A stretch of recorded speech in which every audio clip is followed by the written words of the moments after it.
Hello welcome back to cook with Asra Anjum channel. ఇదైతే గండి చేప అండి. గండి చేప పులుసు అయితే పెట్టి చూపిస్తానండి. 4 బెండకాయ ముక్కలు వేసుకుంటే ఈ పులుసు అనేది చాలా టేస్టీగా ఉంటుందండి. క్లీన్ చేసుకున్న ఫిష్ పీసెస్ అండి. ఉప్పు, కారం, పసుపు, అల్లం వెల్లుల్లి పేస్ట్ అయితే ముక్కలకి బాగా పట్టించాలి. ఇవి వచ్చేసి ఉల్లిపాయలు, పచ్చిమిరపకాయలు. ఇవి వచ్చేసి చిన్న బెండకాయ ముక్కలండి. పులుసులో వేసుకుందాము. ఇది వచ్చి చింతపండు వేడి నీళ్ళతో నానబెట్టాను. పొయ్యి మీద గిన్నె పెట్టుకొని కొన్ని ధనియాలు అయితే ఫ్రై చేసుకోవాలి. కొద్దిగా జీలకర్ర కూడా వేసుకోవాలి. కొన్ని మెంతులు అయితే వేసుకోవాలి. తెల్ల నువ్వులు కూడా వేసుకున్నాము.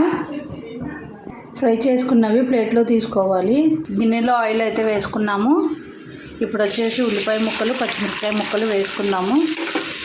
పులుసు చిక్కగా ఉంటుందని ఉల్లిపాయలు అయితే చిన్నగా కట్ చేశానండి. అయితే ఫ్రై అయ్యాయి. ఒక పెద్ద టమాటా వేసుకుందాము. ఉల్లిపాయలు, టమాటాలు అయితే ఫ్రై అయ్యాయి. ఇప్పుడైతే చేప ముక్కలు వేసుకున్నాము.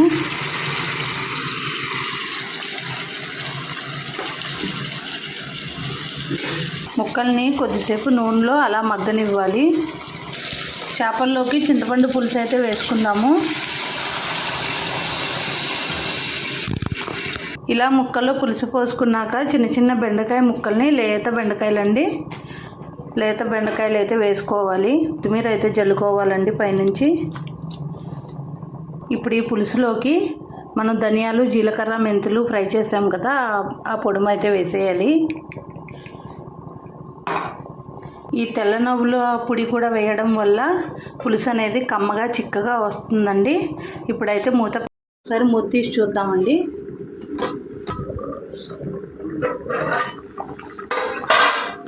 మన వేడి వేడి బెండకాయ చేపల పులుసు అయితే రెడీ అయిపోతుంది. గరిట అయితే అస్సలు పెట్టకూడదండి. గరిట పెట్టకుండా 2 వైపులా ఇలా గిన్నె పట్టుకొని ఇలా కుదపాలండి. చూడండి చిక్కగా ఎంత బాగుందో చేపల పులుసు. ఈ బెండకాయలు ఈ పులుసుని పీల్చుకొని చాలా టేస్ట్గా ఉంటుందండి చేపల పులుసు అయితే. మామిడికాయ కూడా వేద్దాం అనుకున్నానండి. ఈ స్టేజ్లో మామిడికాయ ముక్కలు వేసుకుంటే చాలా రుచిగా ఉంటుంది పులుసు. నాకైతే మామిడికాయ దొరకలేదండి. మీరైతే వేసుకోండి ఇలా ప్రిపేర్ చేసినప్పుడు అండి. ఇంకొక 10 మినిట్స్ మూత పెట్టేద్దాము. ఎమ్మి చేపల పులుసు అయితే, బెండకాయ చేపల పులుసు రెడీ అయిపోయిందండి. చూడండి ఎంత చిక్కగా, ఎంత బాగుందో పులుసు. ఈ పులుసు వచ్చేసి నైటే ప్రిపేర్ చేస్తున్నానండి. మార్నింగ్ సెహరీ కోసం చేపల పులుసు అనేది చల్లబడితే టేస్ట్గా ఉంటుంది కదా, అందుకని ప్రిపేర్ చేసేసాను. ఓకే అండి, మా వీడియోస్ కనుక నచ్చితే లైక్ చేయండి, షేర్ చేయండి, సబ్స్క్రైబ్ చేసుకోండి.